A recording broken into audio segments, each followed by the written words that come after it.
ನಮ್ಮ ತಂದೆ ನಮ್ಮ ಅಜ್ಜ ಆಯುರ್ವೇದ ವೈದ್ಯರಾಗಿದ್ದರು. ಸಂಸ್ಕೃತ ಅಧ್ಯಯನ ಮಾಡಿದರೆ ಮಾತ್ರ ಗ್ರಂಥಗಳ ಅಧ್ಯಯನ ಮಾಡಲಿಕ್ಕೆ ಸುಲಭ ಆಗ್ತದೆ.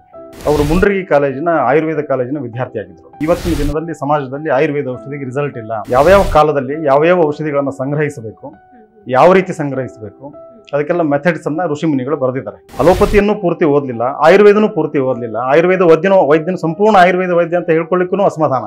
ನಮಗೂ ಫಿಸಿಕ್ಸ್ ಗೊತ್ತು, ನಮಗೂ ಕೆಮಿಸ್ಟ್ರಿ ಗೊತ್ತು, ನಮಗೂ ಬಯಾಲಜಿ ಗೊತ್ತು, ನಮಗೂ ದೇಶದ ವಿದ್ಯಮಾನಗಳು ಗೊತ್ತು.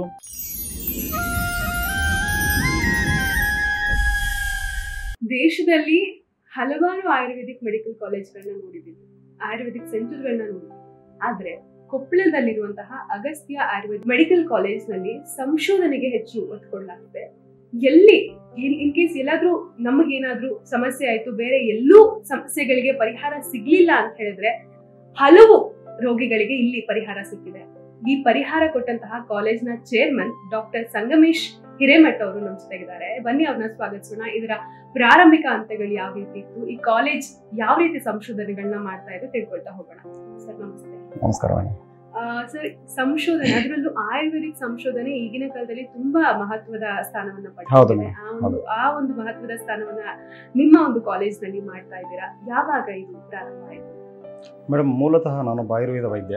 ನಮ್ಮ ತಂದೆ ನಮ್ಮ ಅಜ್ಜ ಆಯುರ್ವೇದ ವೈದ್ಯರಾಗಿದ್ದರು. ಅವರು ವೈದ್ಯರಾಗಿದ್ದ ಕಾರಣ ನಾನು ಆಯುರ್ವೇದ ವೈದ್ಯನಾಗಿ ಆಯುರ್ವೇದ ಕ್ಷೇತ್ರದಲ್ಲಿ ಏನಾದರೂ ಸೇವೆ ಸಲ್ಲಿಸಬೇಕು ಅನ್ನೋ ಕಾರಣದಿಂದ ನಾನು ಆಯುರ್ವೇದ ವೈದ್ಯನೇ ಆದೆ. ಪಾರಂಪರಿಕ ಅಲ್ಲ ಮೇಡಮ್, ಆಯುರ್ವೇದ ವೈದ್ಯನೇ ಆದೆ. ಇಲ್ಲ ಮೇಡಮ್, ಅಪ್ಪ ಬೇರೆ ಕೆಲಸ ಮಾಡ್ತಿದ್ರು, ಸರ್ಕಾರಿ ನೌಕರಿಯಲ್ಲಿದ್ದರು. ಅಜ್ಜ ಆಯುರ್ವೇದ ವೈದ್ಯರಾಗಿದ್ದರು. ಅವ್ರ ಮಾರ್ಗದರ್ಶನದಲ್ಲಿ ನಾನು ಆಯುರ್ವೇದ ವೈದ್ಯನಾಗಬೇಕು ಅನ್ನೋ ಕನಸು ಕಂಡುಕೊಂಡು ಆಯುರ್ವೇದ ವೈದ್ಯನಾದೆ. ಮೇಡಮ್, ನಾವೆಲ್ಲ ಆಯುರ್ವೇದ ಓದುವಾಗ ಆಯುರ್ವೇದ ಶಾಸ್ತ್ರಗಳು ಅತ್ಯಂತ ಉತ್ಕೃಷ್ಟ ಮಟ್ಟದ ವೇದದಿಂದ ಬಂದಿರತಕ್ಕಂಥ ಶಾಸ್ತ್ರಗಳಾಗಿದ್ರೂ ಸಹಿತ ಅದನ್ನು ಬೋಧನೆ ಮಾಡ್ತಕ್ಕಂಥ ಪ್ರೊಫೆಸರ್ಗಳಾಗಲಿ, ಬೋಧನೆ ಮಾಡ್ತಕ್ಕಂಥ ಲೆಕ್ಚರರ್ಗಳಾಗಲಿ ಆ ಮಟ್ಟದ ಜ್ಞಾನವನ್ನು ಕೊಡಲಿಕ್ಕೆ ಸಾಧ್ಯ ಆಗ್ತಿರ್ಲಿಲ್ಲ. ಕಾರಣ ಏನು ಅಂದರೆ ಅವೆಲ್ಲ ಟೆಕ್ಸ್ಟ್ ಮೂಲ ಗ್ರಂಥಗಳು ಸಂಸ್ಕೃತದಲ್ಲಿದ್ದವು. ಯಾವುದೇ ಆಯುರ್ವೇದ ವಿದ್ಯಾರ್ಥಿ PUC ಓದುವಾಗ ಮ್ಯಾಥಮೆಟಿಕ್ಸು, ಬಯಾಲಜಿ, ಫಿಸಿಕ್ಸು, ಕೆಮಿಸ್ಟ್ರಿ ಅಂತ ಓದಿಕೊಂಡು ನೀಟ್ ಬರೆದು ಅಡ್ಮಿಷನ್ ತೊಗೊಳ್ತಾರೆ. ಬಟ್ ಕೋರ್ಸಿಗೆ ಬಂದ ಮೇಲೆ ಅವ್ರಿಗೆ ಸಂಸ್ಕೃತ ಕಲಿಬೇಕಾದ ಅನಿವಾರ್ಯತೆ ಇರ್ತದೆ. ಆಯುರ್ವೇದಿಕಲ್ಲಿ ಸಂಸ್ಕೃತ ಅಧ್ಯಯನ ಮಾಡಿದರೆ ಮಾತ್ರ ಗ್ರಂಥಗಳ ಅಧ್ಯಯನ ಮಾಡಲಿಕ್ಕೆ ಸುಲಭ ಆಗ್ತದೆ. ನಾವೆಲ್ಲ ವೈದ್ಯರಾಗಬೇಕಂತ ಕನಸ್ಕೊಂಡು ಆಯುರ್ವೇದ ಕಾಲೇಜಿಗೆ ಹೋದಾಗ ಸಂಸ್ಕೃತ ಅನ್ನೋ ಸಬ್ಜೆಕ್ಟ್ ಬಂದಾಗ ನಾವು ಭ್ರಾಂತಿಗೀಡಾಗಿದ್ವಿ, ದಿಗ್ಭ್ರಾಂತರಾಗಿದ್ವಿ. ಫಿಸಿಕ್ಸ್, ಕೆಮಿಸ್ಟ್ರಿ, ಬಯಾಲಜಿ ಓದ್ಕೊಂಡು ಈ ಸಂಸ್ಕೃತದ ಜೊತೆಗೆ ಏನು ಮಾಡೋದು ಅನ್ನೋ ತಿಕ್ಕಾಟದಲ್ಲಿದ್ವಿ, ಗೊಂದಲದಲ್ಲಿ. ಅದಾದ ನಂತರ ನಮ್ಗೆ ಅರ್ಥ ಆಗ್ತಾ ಬಂತು, ನಾನು ಅಕಸ್ಮಾತ್ MBBSಗೆ ಅಡ್ಮಿಷನ್ ಮಾಡಿಸಿದ್ರೆ ಇಂತಹ ಉತ್ಕೃಷ್ಟ ಜ್ಞಾನವನ್ನು ನಾನು ಪಡಿತಿರ್ಲಿಲ್ಲ ಅಂತ ನನಗನಿಸ್ತು. ಬೈ ಚಾಯ್ಸ್ ನನಗೆ ಅಡ್ಮಿಷನ್ ಸಿಕ್ಕಿದ್ರೂ ಸಹಿತ ನಾನು ಆಯುರ್ವೇದಕ್ಕನ್ನೇ ಚಾಯ್ಸ್ ಮಾಡಿಕೊಂಡು ನಾನು ಅಡ್ಮಿಷನ್ ತೊಗೊಂಡಿದ್ದೆ. ಅದಾದಮೇಲೆ ನಾನು ಕೋರ್ಸ್ ಮುಗಿಸ್ಕೊಂಡು ನಾನು ವೃತ್ತಿ ಜೀವನ ಪ್ರಾರಂಭಿಸಿದೆ. ಆಗ ನಾನು ಕಪ್ಪತ್ತಗುಡ್ಡ ಗಿಡಮೂಲಿಕೆಗಳ ತವರು ಮನೆ. ಕರ್ನಾಟಕದಲ್ಲಿ ಕೆಲವು ಆಯ್ದ ಪ್ರದೇಶದಲ್ಲಿ ಈ ವನಸ್ಪತಿಗಳ ಸುಲಭವಾಗಿ ಹೇರಳವಾಗಿ ಸಿಗ್ತಕ್ಕಂಥ ಪ್ರದೇಶಗಳಿದೆ. ಭೌಗೋಳಿಕ ಪ್ರದೇಶದಲ್ಲಿ ಕಪ್ಪತ್ತಗುಡ್ಡನೂ ಒಂದು. ಅಲ್ಲಿ ಅತ್ಯಂತ ಹೇರಳವಾಗಿ ವನಸ್ಪತಿಗಳೆಲ್ಲ ದೊರೀತದೆ. ನಾನು ವನಸ್ಪತಿಗಳಿಗಾಗಿ ನಾನು ಅಲ್ಲಿ ಹೋಗ್ತಿದ್ದೆ. ಅಲ್ಲಿ ನಮ್ಮ ಡಾಕ್ಟರ್ ಲೋಕೇಶ್ ಟೇಕಲ್ ಅವರು ನನಗೆ ಪರಿಚಯ ಆಯಿತು. ಅವರು ಮುಂಡ್ರಿಗಿ ಕಾಲೇಜಿನ ಆಯುರ್ವೇದ ಕಾಲೇಜಿನ ವಿದ್ಯಾರ್ಥಿಯಾಗಿದ್ದರು. ನಾನು ಆಗಾಗಲೇ ನನ್ನ ಕೋರ್ಸನ್ನು ಮುಗಿಸಿ ನಾನು ವೃತ್ತಿ ಜೀವನದಲ್ಲಿದ್ದೆ. ಸೊ ಇವರು ಪರಿಚಯ ಆದಾಗ ಇವ್ರ ಪರಿಶ್ರಮ, ಇವರು ಮಾಡ್ತಕ್ಕಂಥ ಪ್ರಯೋಗಗಳು, ಇವರು ಮಾಡ್ತಕ್ಕಂಥ ಔಷಧಿಗಳು ಇವೆಲ್ಲಗಳನ್ನು ನೋಡಿ ನನಗೆ ಆಶ್ಚರ್ಯಚಕಿತನಾಗಿದ್ದೆ. ಇದು ಸಾಧ್ಯನಾ ಅಂತ. ಏನಾಗಿದೆ ಮೇಡಮ್, ಆಯುರ್ವೇದ ಅಂದರೆ ಇದು ಅಥರ್ವಣ ವೇದದ ಒಂದು ಉಪಾಂಗ, ಅಥರ್ವಣ ವೇದದ ಉಪವೇದ ಅಂತಲೇ ಕರಿತೀವಿ ಆಯುರ್ವೇದ. ಅಂಥ ಜ್ಞಾನವನ್ನು ನಾವು ಈ ಮನುಕುಲಕ್ಕಾಗಿ ಏನಾದರೂ ಕೊಡುಗೆ ಕೊಡಬೇಕು ಅಂದರೆ ಸ್ವತಃ ವೈದ್ಯ ಸಿದ್ಧನಾಗಬೇಕಾಗ್ತದೆ. ಸಿದ್ಧ ಅಂದರೆ ಅವ ಸಿದ್ಧಿಪುರುಷ. ಸಿದ್ಧಿಪುರುಷನಿಗೆ ಏನು ಬೇಕಾಗ್ತದೆ ಅವೆಲ್ಲವುಗಳ ಸಾಧನೆ ಮುಖಾಂತರ ಸಿದ್ಧಿ ಮಾಡ್ಕೊಳ್ಬೇಕಾಗ್ತದೆ. ಯಾವುದೇ ಔಷಧಿಯನ್ನು ಆಯುರ್ವೇದ ಔಷಧಿ ಇವತ್ತಿನ ದಿನದಲ್ಲಿ ಸಮಾಜದಲ್ಲಿ ಆಯುರ್ವೇದ ಔಷಧಿಗೆ ರಿಸಲ್ಟ್ ಇಲ್ಲ, ಆಯುರ್ವೇದ ಔಷಧಿ ಬಹಳ ಸ್ಲೋ ಕೆಲಸ ಮಾಡ್ತದೆ, ಈ ಥರ ಎಲ್ಲವುಗಳನ್ನು ತಾವು ಕೇಳಿರ್ತೀರಿ. ಆಯುರ್ವೇದ ಔಷಧಿ ಈ ರೀತಿ ಕೆಟ್ಟ ಹೆಸರು ಬರಲಿಕ್ಕೆ ಕಾರಣ ಆಯುರ್ವೇದ ವೈದ್ಯರು ಯಾರು ಗ್ರಂಥದಲ್ಲಿ ಉಲ್ಲೇಖಿಸಿದಂತೆ ತಮ್ಮ ನಿತ್ಯ ಜೀವನದಲ್ಲಿ ಪ್ರಾಕ್ಟೀಸ್ ಮಾಡ್ತಿಲ್ಲ. ಕಾರಣ ಇಷ್ಟೇ ಮೇಡಮ್, ಅದು ನಾವು ಆಯುರ್ವೇದ ಶಾಸ್ತ್ರದಲ್ಲಿ ಉಲ್ಲೇಖ ಮಾಡಿದಂತೆ ಔಷಧಿಗಳ ಕಲೆಕ್ಷನ್ ಆಫ್ ಮೆಡಿಸಿನ್ಸ್ ಅಂತ ಕರಿತೀವಿ.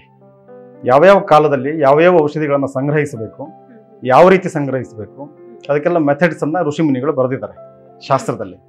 ಅದೇ ಥರ ನಾವು ಆ ಕಾಲದಲ್ಲಿ ಯಾವ ಋತುವಿನಲ್ಲಿ ಯಾವ ಗಿಡಮೂಲಿಕೆಯನ್ನು ಯಾವ ಮಂತ್ರದ ಮುಖಾಂತರ ನಾವು ಅದನ್ನು ಸ್ವಾಗತಿಸಿ ಇನ್ವೈಟ್ ಮಾಡಿ ಪೂಜೆ ಮಾಡಿ ಅದನ್ನು ಕೇಳಿಕೊಂಡು ಯಾವ ಮುಹೂರ್ತದಲ್ಲಿ ಅದನ್ನು ತಂದು ಯಾವ ಮಡಿಕೆಯಲ್ಲಿ ಅದನ್ನು ಸಂಗ್ರಹಿಸಬೇಕು, ಏನು ತಾಮ್ರದಲ್ಲೋ ಮಣ್ಣಿನಲ್ಲೋ ಕಟ್ಟಿಗಿನಲ್ಲೋ ಸಂಗ್ರಹದ ಮೆಥಡ್ ಇದೆ, ಕಲೆಕ್ಷನ್ ಮೆಥಡ್ ಇದೆ, ಅದಾದ ನಂತರ ಪ್ರಿಪರೇಷನ್ ಮೆಥಡ್ಸ್ ಇದೆ. ಇವೆಲ್ಲವೂ ಆಳವಾಗಿ ಗ್ರಂಥದಲ್ಲಿ ಉಲ್ಲೇಖ ಇದೆ. ಅದೆಲ್ಲವನ್ನೂ ಮಾಡಿ ಔಷಧಿಗಳನ್ನು ಪ್ರಿಪರೇಷನ್ ಮಾಡಿ ರೋಗಿಗಳ ಮೇಲೆ ಪ್ರಯೋಗ ಮಾಡ್ತಕ್ಕಂಥ ವೈದ್ಯರನ್ನ ನಾನು ನನ್ನ ಜೀವನದಲ್ಲಿ ಕಾಣಲಿಲ್ಲ. ನಾನು ಮೊದಲು ನೋಡಿದ್ದು ಡಾಕ್ಟರ್ ಲೋಕೇಶ್ ಟೇಕಲ್ ಅವ್ರನ್ನ ಮಾತ್ರ. ಹೀಗಾಗಿ ನಾನು ಅವರಿಂದ ಪ್ರಭಾವಿತನಾದೆ. ಹಾಗೆ ನಾನು ನನ್ನ ವೃತ್ತಿ ಜೀವನದಲ್ಲಿ ನಾವೆಲ್ಲ ಮಧ್ಯಮ ವರ್ಗದಿಂದ ಬಂದವರು, ಕೆಳ ಮಧ್ಯಮ ವರ್ಗದಿಂದ ಬಂದಂಥವ್ರು. ಆಯುರ್ವೇದ ಕಾಲೇಜ್ ಕಟ್ಟುವಂತಹ ಮನಸ್ಥಿತಿ ನಮಗಿರಲಿಲ್ಲ ಮತ್ತು ಆ ಮಟ್ಟದ ಆಲೋಚನೆಗಳು ನಮಗಿರಲಿಲ್ಲ. ಇದಾದ ನಂತರ ನನ್ನ ವೃತ್ತಿ ಜೀವನದ ಕೊನೆಯ ಹಂತದಲ್ಲಿ ಈ ಒಂದು 20-25 ವರ್ಷದ ನಂತರ ನಾನಾಗ HIV AIDS ರಿಹ್ಯಾಬಿಲಿಟೇಷನ್ ಪ್ರೋಗ್ರಾಮ್ಸ್ ಎಲ್ಲ ಮಾಡ್ತಿದ್ದೆ. ನಾನು ಒಂದು ರಿಲೀಫ್ ಫೌಂಡೇಶನ್ ಅಂತಕ್ಕಂಥ ಒಂದು ಸಂಸ್ಥೆಯನ್ನು ಮಾಡಿಕೊಂಡು ಆ ಸಂಸ್ಥೆ ಮುಖಾಂತರ ಒಂದು 4 ರಾಜ್ಯದಲ್ಲಿ ಏಡ್ಸ್ಗೆ ಸಂಬಂಧಪಟ್ಟಿರ್ತಕ್ಕಂಥ ಪ್ರೋಗ್ರಾಮ್ಸ್ನ ನಾನು ಮಾಡ್ತಿದ್ದೆ. ಇದಾದ ಮೇಲೆ ನನ್ನಷ್ಟಕ್ಕೆ ನನಗೆ ಆತ್ಮಾವಲೋಕನ ಮಾಡಿಕೊಂಡು ನನಗೆ ಅನಿಸ್ತಿತ್ತು, ಅಲೋಪತಿಯನ್ನು ಪೂರ್ತಿ ಓದಲಿಲ್ಲ, ಆಯುರ್ವೇದನೂ ಪೂರ್ತಿ ಓದಲಿಲ್ಲ, ಆಯುರ್ವೇದ ವೈದ್ಯನ ಸಂಪೂರ್ಣ ಆಯುರ್ವೇದ ವೈದ್ಯ ಅಂತ ಹೇಳ್ಕೊಳ್ಳಿಕ್ಕೂ ಅಸಮಾಧಾನ. ಯಾಕೆಂದ್ರೆ ಆಯುರ್ವೇದ ವೈದ್ಯಕೀಯ ನನಗೆ ಗೊತ್ತಿಲ್ಲ. ಇದರ ಅರ್ಥ ಸಿಲೆಬಸ್ ಏನು ಓದಿದ್ವಿ, ಎಕ್ಸಾಮಿಗೆ ಪರ್ಪಸ್ ಆಗಿ ಓದಿದ್ವಿ, ಕ್ವಶನ್ ಪೇಪರ್ ಬರೆದ್ವಿ, ಆನ್ಸರ್ ಬರೆದ್ವಿ, ಯೂನಿವರ್ಸಿಟಿ ಅವ್ರು ಸರ್ಟಿಫಿಕೇಟ್ ಕೊಟ್ಟರು, ಪ್ರಾಕ್ಟೀಸಿಗೆ ಬಂದ್ವಿ, ಪ್ರಾಕ್ಟೀಸ್ ಮಾಡ್ತಿದ್ವಿ. ಬಟ್ ಇದು ಆಯುರ್ವೇದ ಅಲ್ಲ. ಆಯುರ್ವೇದದ ಮೂಲ ಉದ್ದೇಶನೇ ಬೇರೆ. ಆಯುರ್ವೇದ ಯಾವಾಗಲೂ ನಮ್ಮ ಸ್ನೇಹಿತರು ಹೇಳಿದಂಗೆ ಸಮದೋಷ ಸಮಾಗ್ನಿಶ್ಚ ಸಮಧಾತು ಮಲಕ್ರಿಯಾ ಪ್ರಸನ್ನಾತ್ಮೇಂದ್ರಿಯ ಮನಃ ಸ್ವಸ್ಥ ಇತ್ಯ ವಿಧೇಯತೆ ಅಂತ ಅದರ ವ್ಯಾಖ್ಯಾನ. ಇತ್ತೀಚಿನ ಆಧುನಿಕ ಶೈಲಿಯಲ್ಲಿ ಹೆಲ್ತ್ ಡೆಫಿನಿಷನ್ ಬೇರೆ ಇದೆ. ಮೆಂಟಲ್ ಫಿಸಿಕಲ್ ಹೆಲ್ತ್ ಅಂತ ಅವರು ತಮ್ಮ ಕಾನ್ಸೆಪ್ಟ್ ಅನ್ನು ಬೇರೆ ಹೇಳ್ತಾರೆ. ಬಟ್ ನಮಗೆ ಅದು ಕೆಟ್ಟದ್ದು ಮತ್ತು ಅಥವಾ ತಪ್ಪು ಅಂತಲ್ಲ, ಅದು ಸತ್ಯನೇ.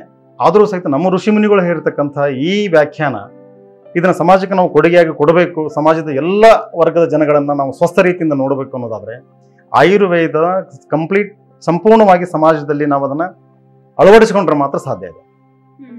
ದೋಷಗಳನ್ನ ಸಮಸ್ಥಿತಿಯಲ್ಲಿ ಇಟ್ಕೊಂಡು, ಅಗ್ನಿಯನ್ನ ಸಮವಾಗಿಟ್ಕೊಂಡು, ಮನಸ್ಸು ಮತ್ತು ಆತ್ಮಗಳು ತೃಪ್ತಿಯಾಗಿದ್ದಾಗ ಅದನ್ನ ನಾವು ಹೆಲ್ತ್ ಅಂತ ಕರಿತೀವಿ. ಸೊ ಇದೆಲ್ಲ ಆದಾಗ ನೀವೇನಾಗ್ತೀರಿ, you will become enthusiasm to work.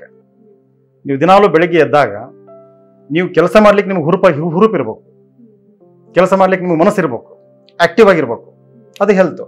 ಅಲ್ಲಿ ನೀವು ಕುಂಟ್ರಿದಿರೋ ಫಿಸಿಕಲ್ ಹ್ಯಾಂಡಿಕ್ಯಾಪ್ ಇದಿರೋ ದಟ್ ಇಸ್ ಅದು ವಿಷಯ ಅಲ್ಲ. ಬೆಳಿಗ್ಗೆ ನೀವು ಎದ್ದಾಗ ಕೆಲಸ ಮಾಡ್ಲಿಕ್ಕೆ ನಿಮ್ಗೆ ಅತ್ಯಂತ ಹುರುಪು ಯಾವತ್ತು ಬರ್ತದೋ ಅದು ನೀವು ಹೆಲ್ದಿ ಇದ್ದೀರಿ ಅಂತಾನೆ ಅರ್ಥ. ಈ ಕಾನ್ಸೆಪ್ಟ್ ನನ್ನ ತಲೆಯಲ್ಲಿ ಇಟ್ಕೊಂಡು ನಾನೇನು ಮಾಡಿದೆ, ಡಾಕ್ಟರ್ ಲೋಕೇಶ್ ಟೇಕಲ್ ಅವರನ್ನ ಮನವೊಲಿಸಿ ನಾವೇನಾದರೂ ಮಾಡಿ ಹೊಸ ಜನರೇಷನ್ ಹುಟ್ಟಾಕೋಣ, ಹೊಸ ಆಯುರ್ವೇದ ವೈದ್ಯರನ್ನ ಸಮಾಜಕ್ಕೆ ಕೊಡೋಣ. ಹಾಗಾದ್ರೆ ಏನು ಮಾಡ್ಬೇಕು ಅಂತ ಆಲೋಚನೆ ಮಾಡಿ, ಇಲ್ಲ ನಾವು ಹೊಸ ಆಯುರ್ವೇದ ಒಂದು ವಿದ್ಯಾಲಯವನ್ನು ಸ್ಟಾರ್ಟ್ ಮಾಡೋಣ, ಹೊಸ ಆಯುರ್ವೇದ ಕಾಲೇಜನ್ನು ಪ್ರಾರಂಭ ಮಾಡೋಣ ಅಂತ ಆಲೋಚನೆ ಮಾಡಿ ನಾವು ಆಯುರ್ವೇದ ಕಾಲೇಜಿನ ಪ್ರಾರಂಭಕ್ಕೆ ನಾಂದಿ ಹಾಡಿದ್ವಿ. ಇಲ್ಲಿ ನಾವೇನು ಮಾಡ್ತಿದ್ದೀವಿ, ಈಗ ಎಲ್ಲ ಆಯುರ್ವೇದ ಕಾಲೇಜಲ್ಲಿ ಎಲ್ಲರೂ ಬೋಧನೆ ಮಾಡ್ತಾರೆ. ಸಾಕಷ್ಟು ಆಯುರ್ವೇದ ಕಾಲೇಜುಗಳು ದೇಶದಲ್ಲಿದೆ, ರಾಜ್ಯದಲ್ಲಿದೆ. ಸಾಕಷ್ಟು ಆಯುರ್ವೇದ ಕಾಲೇಜಲ್ಲಿ ವಿದ್ಯಾರ್ಥಿಗಳು ಅಧ್ಯಯನ ಮಾಡ್ತಿದ್ದಾರೆ. ಬಟ್ ನಮ್ಮಲ್ಲಿ ಏನು ವಿಶೇಷತೆ ಅಂದರೆ, ನಾವೇನು ಮಾಡಲಿಕ್ಕೆ ಹೊರಟಿದ್ದೀವಿ ಅಂದರೆ, ಈ ಜಗತ್ತಿಗೆ ಪಿಡುಗಾಗಿ ಕಾಡ್ತಕ್ಕಂತಹ ಮಾರಕ ರೋಗಗಳ ಮೇಲೆ ಯಾವುದನ್ನ ಆಧುನಿಕ ವೈದ್ಯ ವಿಜ್ಞಾನ ಕೈ ಚೆಲ್ಲಿ ಇದು ನಮ್ಮಿಂದ ಸಾಧ್ಯ ಇಲ್ಲ ಅಂತ ಹೇಳ್ತದೋ ಅಂಥ ವಿಷಯಗಳನ್ನ ನಮ್ಮ ಋಷಿಮುನಿಗಳು, ನಮ್ಮ ಪೂರ್ವಜರು ಈಗಾಗಲೇ ನಮ್ಮ ಗ್ರಂಥದಲ್ಲಿ ಅವನು ಉಲ್ಲೇಖ ಮಾಡಿ ಇಟ್ಟಿದ್ದಾರೆ. ಇದನ್ನ ಸೋಕಾಲ್ಡ್ ಆಧುನಿಕ ವೈದ್ಯರಾಗಲಿ, ಆಧುನಿಕ ಬುದ್ಧಿಜೀವಿಗಳಾಗಲಿ, ದೇಶದ ಇಂಟೆಲೆಕ್ಚುವಲ್ಸ್ ಆಗಲಿ ಅದನ್ನ ನಂಬಿಕೆ ಮತ್ತು ಅಪನಂಬಿಕೆ ಅವರವರ ವೈಯಕ್ತಿಕ ವಿಷಯಕ್ಕೆ ಬಿಟ್ಟ ವಿಷಯ. ಬಟ್ ನಾವು ಅಧ್ಯಯನ ಮಾಡಿದ ಪ್ರಕಾರ ನಮಗೂ ಫಿಸಿಕ್ಸ್ ಗೊತ್ತು, ನಮಗೂ ಕೆಮಿಸ್ಟ್ರಿ ಗೊತ್ತು, ನಮಗೂ ಬಯಾಲಜಿ ಗೊತ್ತು, ನಮಗೂ ದೇಶದ ವಿದ್ಯಮಾನಗಳು ಗೊತ್ತು, ಆಧುನಿಕ ಚಿಕಿತ್ಸೆಗಳು ಗೊತ್ತು, ಜನಸಾಮಾನ್ಯರಿಗೂ ಈ ವಿಷಯ ಗೊತ್ತಿರ್ತದೆ. ಈ ಎಲ್ಲವುಗಳನ್ನು ಪರಿಗಣಿಸಿ ನಾವು ಏನು ಯೋಚನೆ ಮಾಡಿದ್ವಿ, ಸಮಾಜಕ್ಕೆ ಇತ್ತೀಚಿನ ಬೆಳವಣಿಗೆಗಳನ್ನು ನೋಡಿ ಮಾರಕ ರೋಗಗಳಿಗೆ ಪರಿಹಾರವನ್ನು ನಮ್ಮ ಶಾಸ್ತ್ರದ ಮುಖಾಂತರ ಸಮಾಜಕ್ಕೆ ಕೊಡುಗೆಯಾಗಿ ಕೊಡೋಣ ಅನ್ನೋ ಉದ್ದೇಶದಿಂದ ಆಯುರ್ವೇದ ಕಾಲೇಜನ್ನು ಪ್ರಾರಂಭ ಮಾಡಿದ್ದೀವಿ. ವಿದ್ಯಾರ್ಥಿಗಳಿಗೆ ಹೊಸ ಆಯುರ್ವೇದ ವಿದ್ಯಾರ್ಥಿಗಳನ್ನ ಅಂದ್ರೆ ಹೊಸ ಆಯುರ್ವೇದ ವೈದ್ಯರನ್ನ ನಾವು ಸಮಾಜಕ್ಕೆ ಕೊಡುಗೆಯಾಗಿ ಕೊಡ್ಲಿಕ್ಕೆ ಆಯುರ್ವೇದ ಕಾಲೇಜನ್ನ ಸ್ಥಾಪನೆ ಮಾಡಿ ಸಂಪೂರ್ಣ ಆಯುರ್ವೇದ. ಎಷ್ಟು ವರ್ಷ ಆಯ್ತು? ಈಗ ನಾವು ಪ್ರಾರಂಭ ಮಾಡಿ 4 ವರ್ಷ ಆಗಿದೆ. ಆಯುರ್ವೇದ ಕಾಲೇಜನ್ನ ಪ್ರಾರಂಭ ಮಾಡಿ ಒಂದು 4 ವರ್ಷ ಆಗಿದೆ. ಒಂದು ಮೊದಲನೇ ಬ್ಯಾಚ್ ಬರ್ತಿದೆ.